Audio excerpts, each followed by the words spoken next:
Hello to all my dear future pharmacists.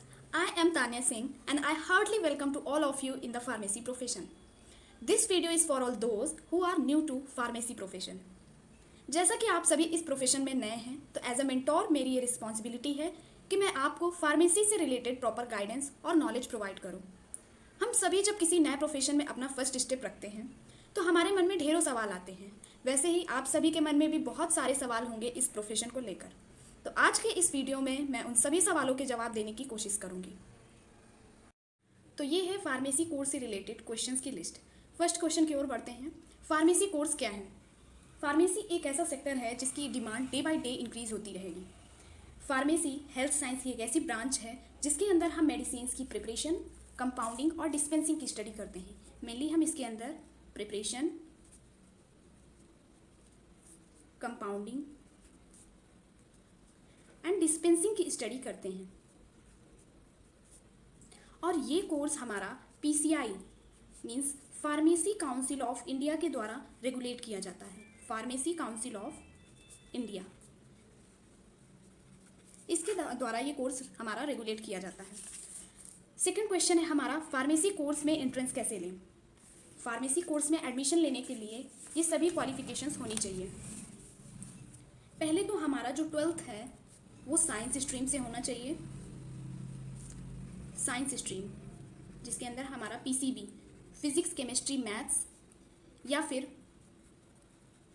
Physics chemistry biology होनी चाहिए, या हमारे दोनों PCMB physics chemistry maths plus biology होनी चाहिए। 60% मार्क्स से पास्ड आउट होने चाहिए हमारा 10+2।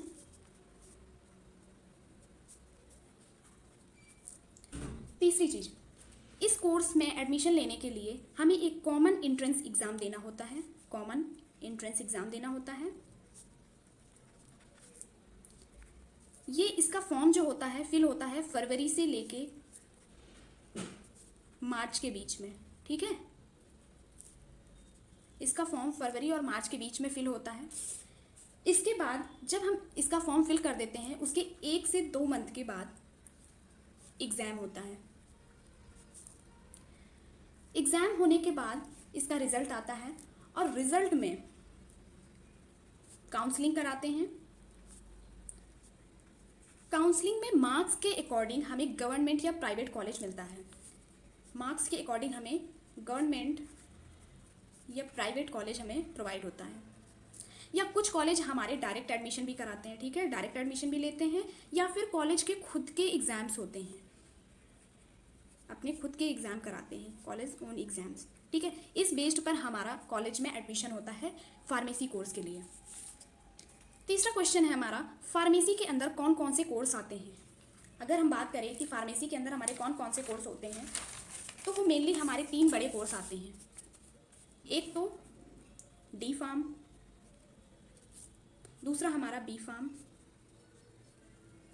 और तीसरा हमारा फार्मा डी, ठीक है। ये हमारे 3 मेन कोर्स होते हैं फार्मेसी कोर्स के अंदर। डी फार्मा हमारा 2 साल का कोर्स है, बी फार्मा हमारा 4 साल का कोर्स है और फार्मा डी हमारा 6 साल का कोर्स है, जिसमें हमें 5 इयर्स क्या करना होता है, लर्निंग वाला पार्ट होता है, मीन्स पढ़ना होता है, एग्जाम देने होते हैं, प्लस 1 साल का इंटर्नशिप होता है, मीन्स ट्रेनिंग पार्ट होता है, ठीक है। तो ये हमारे मेन कोर्स हैं जिसको हम फार्मेसी कोर्स के अंदर करते हैं। फर्दर हायर स्टडीज़ करनी है तो उसके लिए हमारा फार्मेसी के अंदर एम फार्म हो सकता है और पीएचडी हो सकती है, और भी बहुत कोर्सेस हम इसके अंदर कर सकते हैं, लेकिन बेसिकली हमारे फार्मेसी के अंदर यही कोर्स इन्वॉल्व होते हैं।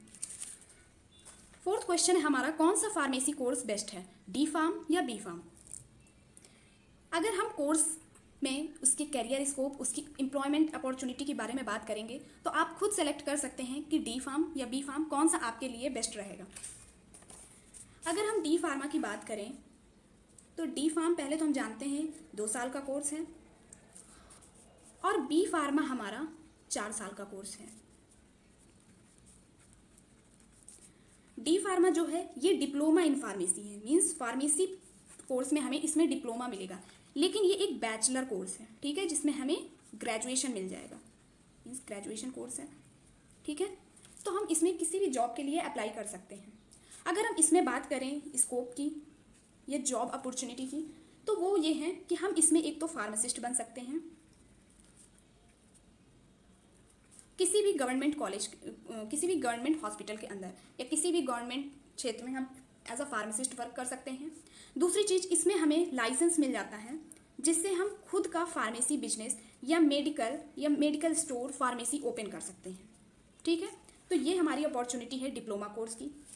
अब हम आते हैं बी फार्म में। तो बी फार्म में हम फार्मासिस्ट तो बनते ही हैं,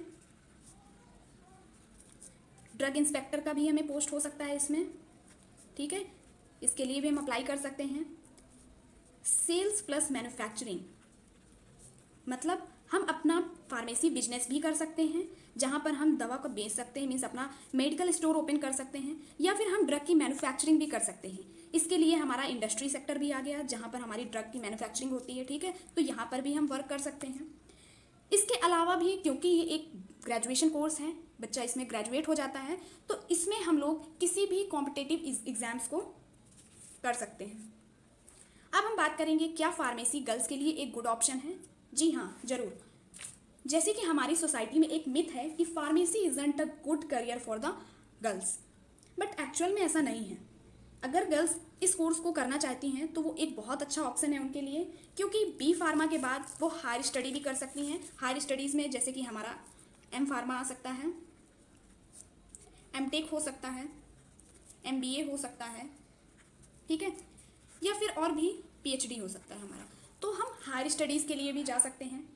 दूसरी चीज़, हम कोई भी कॉलेज ज्वाइन कर सकते हैं। मीन्स गर्ल्स अगर इस ऑप्शन पे हैं, इस फार्मेसी कोर्स को कर रही हैं, तो उनका जो भी कैरियर है वो यहाँ पर भी हो सकता है। वो कॉलेज ज्वाइन कर सकती हैं, मीन्स एकेडमी में जा सकती हैं। ओके, तीसरी चीज़, वो फार्मास्यूटिकल इंडस्ट्री में भी जा सकती हैं, वहाँ पर भी उनका स्कोप है। ड्रग इंस्पेक्टर और एज अ फूड इंस्पेक्टर भी वर्क कर सकती हैं, उसके लिए भी अपॉर्चुनिटी है इनके पास, ड्रग इंस्पेक्टर या फूड इंस्पेक्टर, ठीक, या फिर रिसर्च साइंटिस्ट।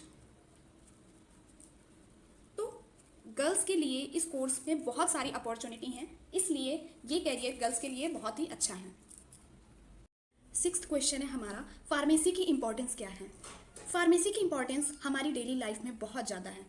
एक ये हाईली ग्रोइंग फील्ड है, कभी ना ख़त्म होने वाली फील्ड है। ठीक है, जैसा कि हमारी सेडेंट्री लाइफ स्टाइल है, लोग तरह तरह की बीमारियों से जकड़ रहे हैं, तो हम कह सकते हैं कि ये प्रोफेशन कभी ना ख़त्म होने वाला प्रोफेशन है।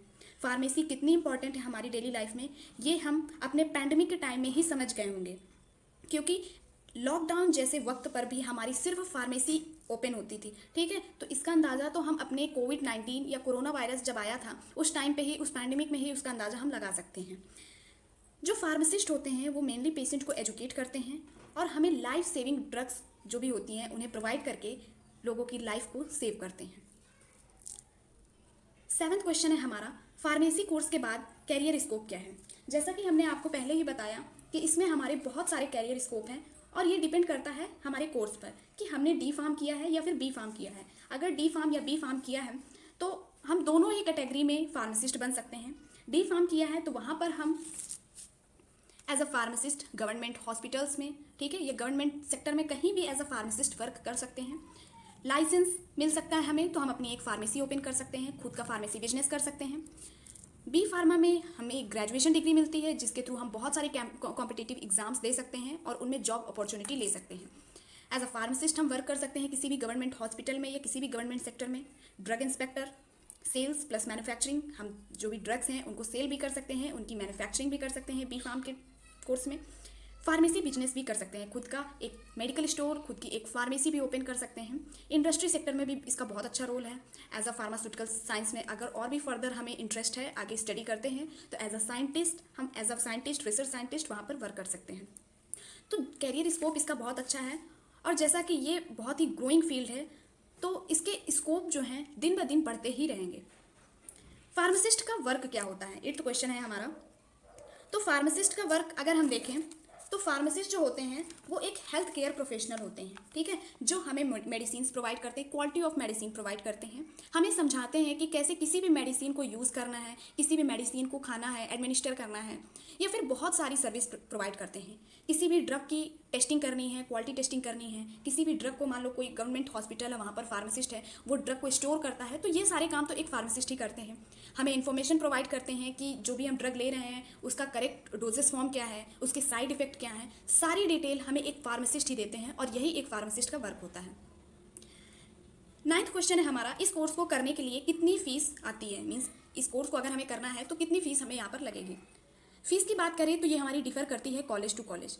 अगर हम डी फार्म कर रहे हैं तो मैक्सिमम, अगर हम एक प्रॉपर बात करें, मैक्सिमम हम अमाउंट में बात करें, तो डी फार्मा की जो फीस आती है वो हमारी 70 to 80 के बीच में आती है, ठीक है, 70 से 80 हज़ार के बीच में डी फार्मा की आती है हमारी फीस। और ये हमारा डिपेंड करता है, एक हम ऐसे आपको बीच का पॉइंट बता रहे हैं, ठीक है, ये कॉलेज टू कॉलेज डिफ़र करता है, या यूनिवर्सिटी टू यूनिवर्सिटी डिफ़र करता है कि कैसी यूनिवर्सिटी है, उस हिसाब से हमारी फ़ीस बढ़ती है। बी फार्मा की बात करें तो हमारी मैक्सिमम फ़ीस जो होती है वो होती है 90 to 1 लाख तक की, ठीक है, पर ईयर। अगर हम बात करते हैं फार्मा डी की तो इसकी फ़ीस होती है हमारी 1 लाख से 1.5 लाख तक, ठीक है, मीन्स 1 से 1.5 लाख तक की फ़ीस इसकी फार्मा डी की पर ईयर हमारी होती है। तो ये है इसका फ़ीस स्ट्रक्चर। अब जो मेन पॉइंट है, लास्ट क्वेश्चन, फार्मासिस्ट की सैलरी कितनी होती है, जो कि सबसे ज़्यादा पूछा जाने वाला सवाल है। फार्मासिस्ट की सैलरी हमारी डिपेंड करती है कि हम किस सेक्टर पर वर्क कर रहे हैं, हम गवर्नमेंट सेक्टर पर वर्क कर रहे हैं या प्राइवेट सेक्टर में वर्क कर रहे हैं, ठीक है, तो इस पर हमारी सैलरी डिपेंड होती है। अगर हम किसी भी गवर्नमेंट सेक्टर में वर्क कर रहे हैं तो इसकी जो सैलरी, स्टार्टिंग सैलरी होती है वो 25,000 होती है, ठीक, गवर्नमेंट सेक्टर में जो स्टार्टिंग सैलरी होती है मिनिमम हमारी 25 से स्टार्टिंग होती है। और अगर हम अपनी स्किल्स के साथ लगातार बढ़ रहे हैं, ठीक है, तो हमारी सैलरी भी इंक्रीज़ होती रहेगी। प्राइवेट सेक्टर में हम किसी भी अपनी फार्मेसी को ओपन कर सकते हैं, अपना फार्मेसी बिजनेस चला सकते हैं, तो इसकी पर मंथ सैलरी मैक्सिमम हमारी 80 to 90 के, या फिर 80 से 90 हज़ार, या फिर 1 लाख तक की भी हो सकती है, ठीक है। ये डिपेंड करता है कि हमारा जो भी फार्मेसी बिजनेस है वो कितना बड़ा है और कैसी जगह पर है, प्लेस भी बहुत डिपेंड करता है। अगर किसी गवर्नमेंट हॉस्पिटल के सामने या किसी हॉस्पिटल के सामने फार्मेसी है तो वो ज़्यादा इफेक्ट करेगी, वहाँ पर जो उसकी सैलरी होगी या वहाँ पर जो पैसा आएगा वो ज़्यादा आएगा एज़ कम्पेयर टू जितनी बाकी जगह पर होती हैं उसके कंपेयर में, ठीक है। तो ये है सभी क्वेश्चंस के आंसर।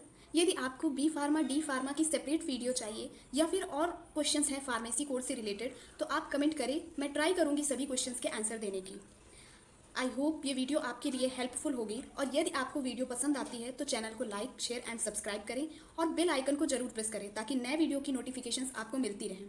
तो मिलते हैं नेक्स्ट वीडियो में, तब तक के लिए राधे राधे।